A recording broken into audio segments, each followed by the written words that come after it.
అందరూ కూడా పత్రికా సోదరులకు అందరికి పేరు పేరున నమస్కారాలు తెలియజేస్తూ మొట్టమొదటిగా ఈరోజు అంతర్జాతీయ మహిళా దినోత్సవ శుభాకాంక్షలు తెలియజేస్తూ ఈరోజు మహిళలు ఇక్కడ అందరికీ ఈరోజు ప్రతి మహిళకి మార్చి 8 అంతర్జాతీయ దినోత్సవంగా ప్రతి సంవత్సరం కూడా జరుపుకునే విధంగా ఈరోజు మా నాయకులు ముఖ్యమంత్రి గారు కూడా ఎక్కడో మారుమూల ఎందుకంటే అక్కడ వాళ్ళు కూడా బాగా చేయాలని చెప్పేసి ఈరోజు మహిళలు ఎవరికి తక్కువ కాదు, మనం మగవాళ్ళు ఎంత చేస్తామో వాళ్ళు కూడా సమానంగా చేయగలుగుతారు, చేస్తారని ఎంతో రేపు రాబోయే రోజుల్లో కూడా అసెంబ్లీలో కూడా ఎక్కువ మంది లేడీస్ ఉండబోతున్నారు. ఎందుకంటే 33% వాళ్ళకి ఇస్తున్నారు కాబట్టి ఇప్పుడు రేపు ఇక్కడ కూడా లేడీ అవ్వచ్చు,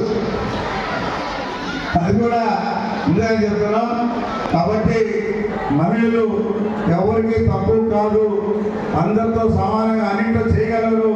ఈరోజు ఫ్లైట్ నడిపే వాళ్ళు కూడా పైలట్ కూడా మగవాళ్ళ కన్నా కూడా ఇంకా స్పీడ్గా ఉన్నారు.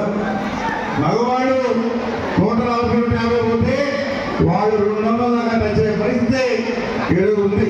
ఎందుకంటే మేము చూసాం ఆ విధంగా యాక్టివ్గా ఏదైనా బ్రహ్మాండంగా జమ్ములు ఆడతారు. వాళ్ళు ఫ్లైట్ దిగి ఒకసారి ఎయిర్పోర్ట్ అక్కడ విషయాలు తీసుకోవడానికి కోసం అప్పుడు చూస్తూ ఉంటాం. వాళ్ళు చాలా యాక్టివ్గా ఉంటారు. కాబట్టి మీరు ఎవరికి తక్కువ కాదు.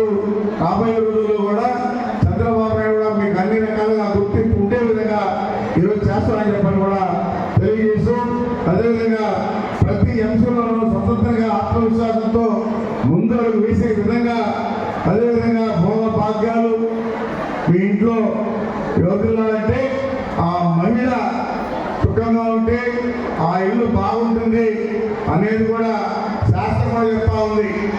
ఏ ఇంట్లో స్త్రీ సంతోషంగా ఉంటుందో ఆ ఇల్లు బ్రహ్మాండంగా ఉంటుందని చెప్పని కూడా శాస్త్రం కూడా చెప్తా ఉంటారు. కాబట్టి దీనిలో మీరు ఎక్కడా కూడా తక్కువ లేదని చెప్పని కూడా తెలియజేస్తూ